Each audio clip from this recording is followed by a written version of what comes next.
چور، سب سے بڑا چور وہ ہے جو نماز میں چوری کرے۔ تو صحابہ کرام نے کہا اے اللہ کے رسول نماز میں کیسے چوری کرتے ہیں؟ کہتے ہیں نہ تو بڑھیا سے سجدہ کرتے ہیں، نہ بڑھیا سے رکوع کرتے ہیں، نہ بڑھیا سے کھڑے رہتے ہیں، کس طرح سے بڑا بڑھیا سے سبحان ربی الاعلی بھی نہیں، سبحان ربی العظیم بھی نہیں، اور پھٹافٹ پڑھ لی۔ تو پھر کیا فائدہ ایسے نمازوں کا لوگوں؟ کیا فائدہ ایسے نماز کا جو نماز مزدوری کر کے مزدوری نہ ملے،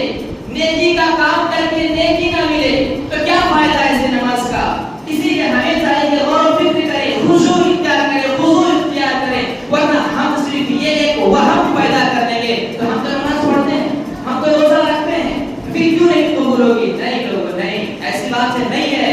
اور یہ نہ سوچے کہ ہم نماز پڑھ کر روزہ رکھ کر اللہ کی ذات کو کوئی فائدہ پہنچا رہے ہیں۔ یہ روزہ نماز ہماری اپنی ذات کے لیے، اپنے فائدے کے لیے ہے۔ اسی لیے حدیث قدسی ہے، اللہ کے رسول صلی اللہ علیہ وسلم کہہ رہے ہیں کہ اللہ رب العالمین کہتا ہے یا عبادی لو ان اولکم وآخرکم وانسکم وجنکم، لمبی حدیث ہے کہ اے انسانوں، اے میرے بندو،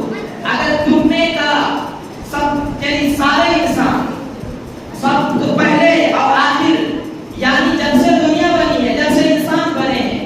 اور قیامت تک پیدا ہونے والا ہر انسان جب سے بنی ہے اور جب تک پیدا ہوں گے، سارے لوگ، سارے انسان جمع ہو جائیں اور تمہارے نزدیک سب سے زیادہ پرہیزگار، صاف دل والا، اچھا انسان جو ہے، اس طرح سب کے سب اگر بن جاؤ، سب جتنے انسان، شیطان،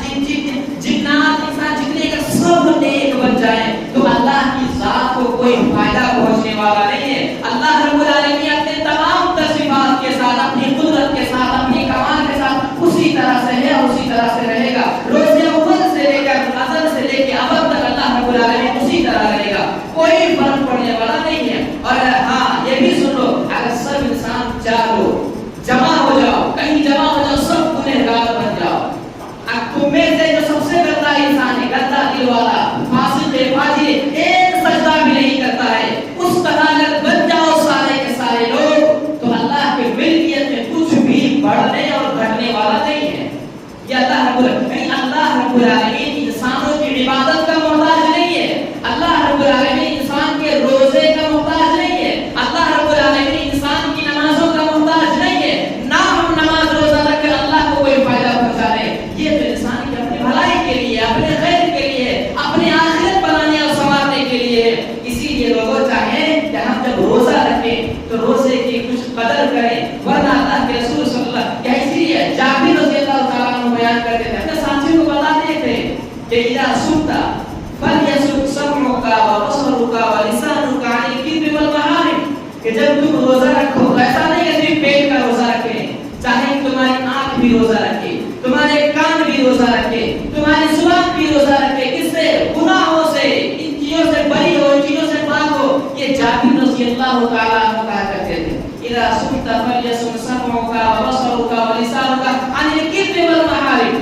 تو ہمیں چاہیے لوگوں ایسا نہیں روزہ رکھیں، جھوٹ نہیں چھوڑے، روزہ رکھیں، غلط چیزیں دیکھیں، روزہ رکھیں، وقت کی گزاری یہ سوچتے ہیں کہ کب وقت ہو جائے افطاری کرنے، کب وقت ہو جائے، کب 2 گھنٹہ 4 گھنٹہ گزر جائے، نہیں لوگوں، اسی لیے روزہ نہیں ہے کہ صرف وقت کی گزاری کی جائے۔ اللہ رب العالمین کہہ رہا ہے روزہ اس لیے ہے لعلکم تتقون، کہ تم 11 مہینے جو گناہ کیے ہو، پچھلے جو گناہ تم سے ہو گئے جانے میں انجانے میں، ان سے توبہ کر کے متقی انسان بن جاؤ، تقوی شعار انسان بن جاؤ۔ ایسا نہیں ہے کہ تم خرافاتی انسان بنو، ایسا نہیں ہے کہ اللہ رب العالمین تم کو بھوکا رکھنا چاہتا ہے، ہمیں پیاسا رکھنا چاہتا ہے، اللہ کا یہ مقصد نہیں ہے۔ اللہ کا مقصد ہے لعلکم تتقون، ڈرنے والے ہو جاؤ، گناہ پہ شرمندگی کرو، اپنے جو غلط کام کیے ہیں ان پر توبہ کر لو، رجوع کر لو، اللہ رب العالمین تمہارے توبہ کو قبول کرے گا، یہ اللہ رب العالمین فرماتا ہے۔ اسی طریقے سے ہمیں چاہیے ایسا نہ ہو روزے میں نماز لوگوں اس کے شروع کے ساتھ، اس کے قیود کے ساتھ، جو طریقہ ہے اس طریقے پر رکھیں گے تو ثواب ملے گا،